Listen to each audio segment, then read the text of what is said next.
Sir मेरे साथ जुड़े रहिएगा। उमाशंकर पांडे उत्तर प्रदेश में कांग्रेस कमेटी के प्रवक्ता हैं। पांडे जी, मैं देख रहा हूँ आप लोग निश्चिंत बैठे हो, कुछ कर नहीं रहे हो। क्या आपको दलित समाज के वोट नहीं चाहिए? ब्रजेश जी, वोट के लिए नहीं, लेकिन दलितों के उत्थान के लिए कांग्रेस पार्टी ने पहली जो समिति बनाई थी वो मोतीलाल नेहरू जी और जवाहरलाल नेहरू जी के नेतृत्व में 1928 में बनाई थी, जिसकी रिपोर्ट आई थी। और उसके बाद कांग्रेस पार्टी ने दलितों के उत्थान के लिए सामाजिक, आर्थिक और राजनीतिक स्तर पर काम करना शुरू कर दिया था। पंडित नेहरू जी ने 3 मंत्र वाक्य तय किए थे, जिसमें उन्होंने तय किया था कि दलितों का, पिछड़ों का सबसे पहले सामाजिक उत्थान जरूरी है। इसलिए कांग्रेस पार्टी की आप जितनी योजनाएं देखेंगे, आप ये पाएंगे कि वो दलितों के उत्थान के लिए अंत्योदय से लेकर सर्वोदय की भावना उसमें आपको समाहित दिखाई देती है।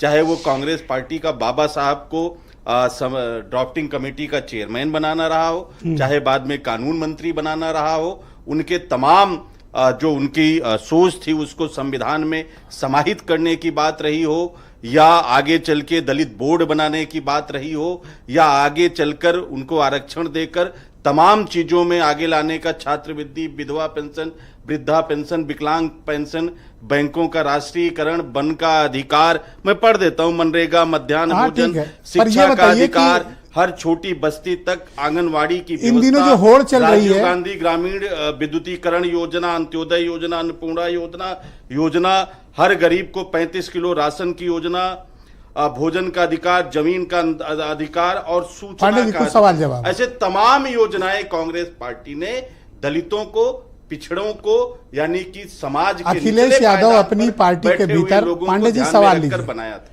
अखिलेश यादव इन दिनों मिशन दलित मुहिम पर लगे हुए हैं। आपने देखा होगा कि आज भी काफ़ी बड़ी संख्या में बड़े दलित लीडर्स को उन्होंने अपनी पार्टी में ज्वाइन कराया जी।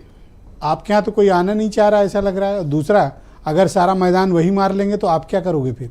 आप तो उनके मेहरबानी पे रहोगे फिर। देखिए, कांग्रेस पार्टी और समाजवादी खान साहब मेहरबानी पे रहेंगे ना? ये समाजवादी, सर ये तो आप फैसला करेंगे हमको न लड़ाइए।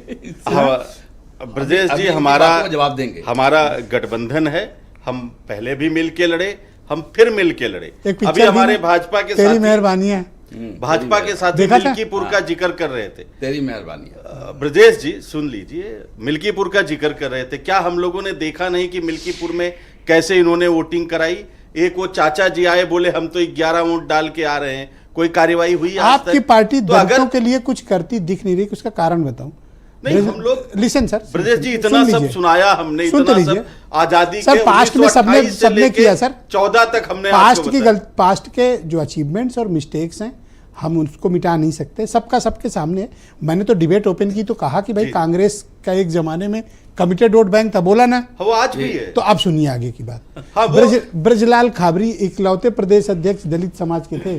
संजय चौधरी जी, उनको किस तरह, राज बहादुर जी को आप जानते हैं, फाउंडर मेंबर रहे बहुजन समाज पार्टी का। असल में क्या है, खान साहब जी बताएंगे। जब कोई एक्सपोज होता है तो वो थोड़ा सा बिलबिलाता है। नहीं, थोड़ा शांत हो जाओ, नाम कम ले रहे हैं ना, मैं नाम जोड़ रहा हूं। राज बहादुर जी को जानते हैं? एक सेकंड रुके, ब्रजलाल खाबरी का नाम सुना था?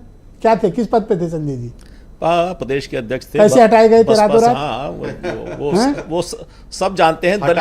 दलित नेताओं के साथ कांग्रेस ने क्या किया, सब बदल गई। दलित समाज सीताराम केसरी को भी देखा है, सीताराम केसरी को भी देखा है। रिप्लेस किसको किया? कास्ट को। मल्लिकार्जुन खड़गे जी हमारे अध्यक्ष हैं। दलित प्रदेश अध्यक्ष को हटा के रिप्लेस किससे किया खान साहब? ब्रजेश जी, राय साहब, एक मिनट सुन लीजिए।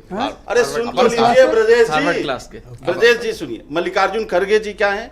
राष्ट्रीय अध्यक्ष। किस समाज से? मतलब एक ही देना चाहते हो? अगर दो रहने तो गलत है। हटाने और बनाने का पावर किसके पास है? दलित समाज के ही पास है। हमारे यहाँ ये सब नहीं चलता। डॉक्टर एमएच खान बहुत ही जाने माने पॉलिटिकल एनालिस्ट हैं। थैंक यू पांडे जी, राष्ट्रीय अध्यक्ष हमारे दलित हैं। अभी बहुत शुक्रिया। मैं